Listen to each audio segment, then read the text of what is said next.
నమస్తే, welcome to our channel. నేను సౌజన్య. APCS Jawahar రెడ్డికి సంబంధించి ఒక కంప్లైంట్ గవర్నర్ దాకా చేరింది. సో గవర్నర్కి ఒక ఐఏఎస్ అధికారి సిఎస్ పైన కంప్లైంట్ ఇచ్చారని తెలుస్తుంది. అసలు ఎందుకు ఒక ఐఏఎస్ అధికారి సిఎస్ పైన కంప్లైంట్ ఇవ్వాల్సి వచ్చింది? ఏం చేశారు సిఎస్? ఈ అంశానికి సంబంధించి విశ్లేషణ మనతో పంచుకోవడానికి ఈరోజు మనతో పాటు ఉన్నారు senior journalist, senior political analyst CS Rao garu ఉన్నారు. వారితో మాట్లాడదాం. నమస్తే రావు గారు. సిఎస్ జవహర్ రెడ్డి పైన కంప్లైంట్ ఒక ఐఏఎస్ అధికారి ఇచ్చారు, అది కూడా గవర్నర్కి ఇచ్చారు నేరుగా అంటున్నారు. అసలు ఎందుకు కంప్లైంట్ ఇచ్చారు? అసలు కంప్లైంట్లో ఏముంది? So IAS retired IAS, senior IAS ఆయన రిటైర్డ్. ఆయనకి ప్రధానమంత్రి దగ్గర గతంలో పనిచేసినటువంటి అనుభవం కూడా ఉంది. ఆయనకి శర్మ ఆయన పేరు, ఐఏఎస్, వైజాగ్ అతను. ఆల్రెడీ రిషికొండ సంబంధించిన కంప్లైంట్ కూడా ఆయనే చేశారు. ఎవరికి? కేంద్ర పర్యావరణ శాఖకు కూడా రిషికొండ సంబంధించి కంప్లైంట్ చేసి దాని మీద విచారణకు ఆదేశించేలాగా ఆయన పోరాడారు. ఇప్పుడు కూడా అదే రిటైర్డ్ సీనియర్ ఐఏఎస్ అధికారి శర్మ గారు ఒక కంప్లైంట్ చేశారు గవర్నర్కి. ఏం కంప్లైంట్ చేశారంటే జవహర్ రెడ్డి మీద, చీఫ్ సెక్రటరీ ఉన్న జవహర్ రెడ్డి మీద కంప్లైంట్ చేశారు. ఏం కంప్లైంట్ చేశారంటే జవహర్ రెడ్డి ఇచ్చినటువంటి జీవో 596 596 అనేది మీరు దాన్ని అమలు చేయకుండా ఆపండి. ఒకవేళ దాన్ని అమలు చేస్తే కనుక పేదలకి అన్యాయం జరిగిపోతుంది. కొన్ని వేల ఎకరాలు వైఎస్ఆర్ కాంగ్రెస్ పార్టీకి సంబంధించి లేదంటే జవహర్ రెడ్డికి సంబంధించి రిజిస్ట్రేషన్ చేయించుకునేటువంటి ప్రమాదం ఉంది. కాబట్టి దాన్ని అబెయన్స్లో పెట్టండి, హోల్డ్ చేయండి, దాన్ని ఇంప్లిమెంట్ చేయొద్దు అని చెప్పి మీరు ఆర్డర్ చేయండి అని చెప్పి గవర్నర్కి కంప్లైంట్ చేశారు ఆ రిటైర్డ్ ఐఏఎస్ అధికారి శర్మ. ఆయన ఒకసారి కంప్లైంట్ చేశారంటే ఆ పోరాటం ఆగదు.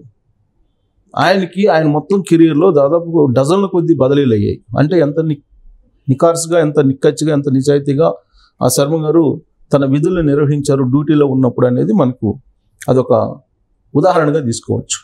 సో ఇప్పుడు రిటైర్ అయిన తర్వాత ఆయన చేస్తున్నటువంటి పని ఏంటంటే విధి విధానాలకు, నిబంధనలకు, చట్టానికి, రాజ్యాంగానికి విరుద్ధంగా ఏదైనా జరిగితే వెంటనే ఆయన కంప్లైంట్ చేసి పోరాటం చేస్తూ ఉన్నారు. ఒక బాధ్యతగా, సమాజ బాధ్యతగా తీసుకొని ఆయన చేస్తూ ఉన్నారు. అందుకే ఈ మధ్యకాలంలో ఆంధ్రప్రదేశ్లో జరుగుతున్నటువంటి తీవ్రమైనటువంటి అంశాల మీద ఆయన రెస్పాండ్ అవుతున్నారు. కన్సర్న్ డిపార్ట్మెంట్స్కి కంప్లైంట్ చేస్తూ ఉన్నారు. ఆయన మొత్తం ఆన్లైన్లోనే కంప్లైంట్స్ కానీ తర్వాత ఇవన్నీ కూడా చేస్తుంటారు. ఇప్పుడు రాజ్భవన్కి కూడా, ఆంధ్రప్రదేశ్ రాజ్భవన్లో ఉన్నటువంటి గవర్నర్కి కూడా ఆన్లైన్లోనే కంప్లైంట్ చేశారు. ఆయన కంప్లైంట్ చేసి ఇప్పుడు జియో 596 596ని మీరు ఆపండి, లేదంటే ఆంధ్రప్రదేశ్ వ్యాప్తంగా కొన్ని లక్షల ఎకరాలు పేదల భూములు పెత్తందారుల పరం అయ్యే ప్రమాదం ఉంది అని చెప్పి ఆయన ఒక సూచన చేశారు, ఒక విజ్ఞప్తి చేశారు గవర్నర్కి. సో మీరు జోక్యం చేసుకోండి అని చెప్పి. కేవలం జవహర్ రెడ్డి, చీఫ్ సెక్రటరీగా ఉన్నటువంటి జవహర్ రెడ్డి ఆయన అసైన్డ్ భూములని రిజిస్టర్ చేయించుకోవడానికి ప్రయత్నం చేస్తూ ఉన్నారు. అది ఆపండి. సుమారు 800 ఎకరాలు పైగా ఆయన రిజిస్ట్రేషన్ చేసుకోవడానికి బినామీ పేర్ల మీద ప్రయత్నం చేస్తూ ఉన్నారు. సో ఆయనతో పాటు వైఎస్ఆర్ కాంగ్రెస్ పార్టీ వాళ్ళు అసైన్డ్ భూములు ఆల్రెడీ కొనేస్తున్నారు రాష్ట్ర వ్యాప్తంగా కూడా కొన్ని వేల ఎకరాలు.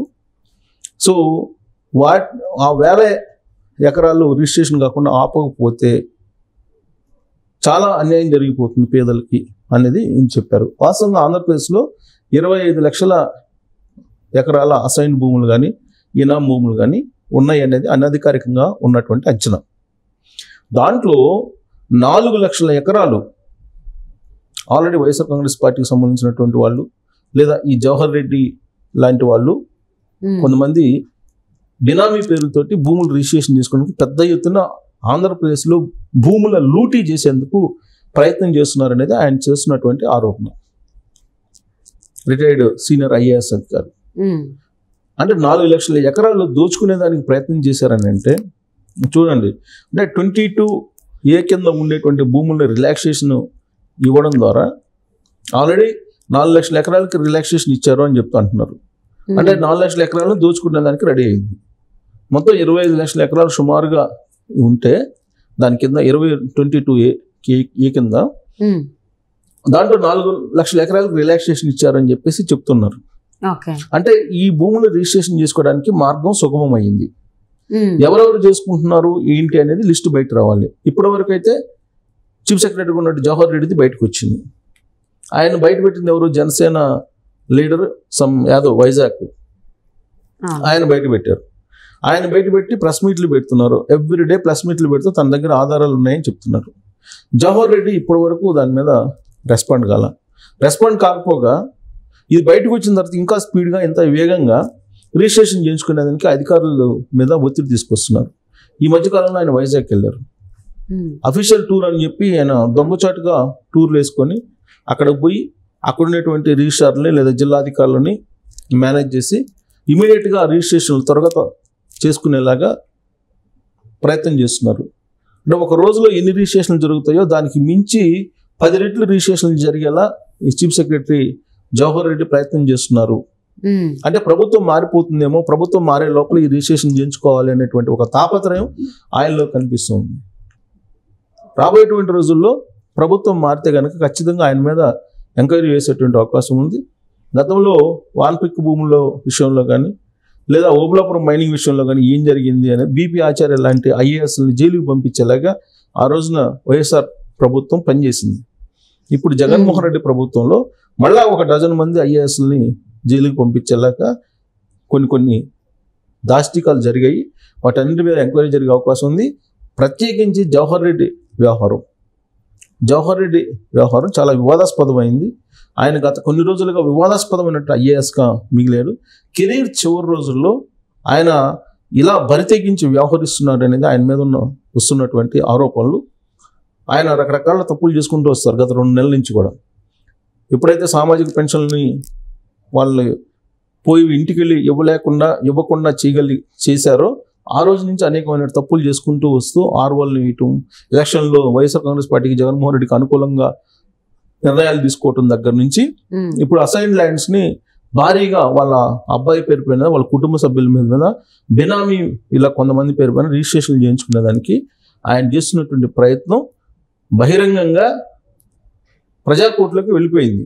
అయినప్పటికీ ఆయన ఏమాత్రం వెనకట్లేదు. చాలా స్పీడ్గా వేగంగా రిజిస్ట్రేషన్ చేయించుకునే ప్రయత్నం చేస్తున్నారు. అందుకే ఆ రిజిస్ట్రేషన్ ఆపేయండి అని చెప్పి రిటైర్డ్ ఐఏఎస్ అధికారి శర్మ గారు వేసినటువంటి ఒక కంప్లైంట్ గవర్నర్ దగ్గర.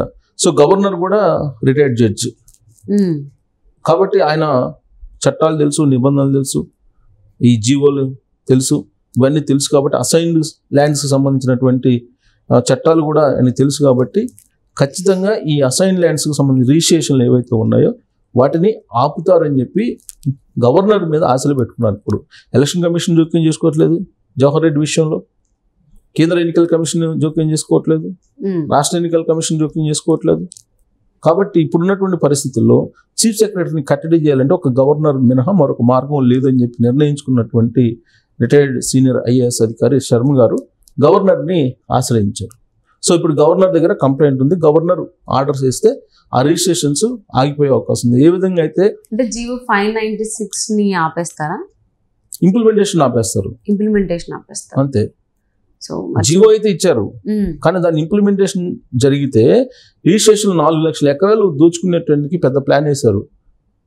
సో కాబట్టి దాన్ని ఆపడానికి ఇప్పుడు ఆయన చేసినటువంటి ప్రయత్నం. సో మరి రిటైర్డ్ ఐఏఎస్ అధికారి శర్మ గారు చేసిన ప్రయత్నం ఏదైతే ఉందో ఆ జీవో 596 అమలు కాకుండా ఉండాలి అని, అది అలాగే ఇంకొన్ని ఎకరాలను కూడా ఆయన రిజిస్ట్రేషన్ చేయించుకోవడానికి ట్రై చేస్తున్నారు సిఎస్ జవహర్ రెడ్డి.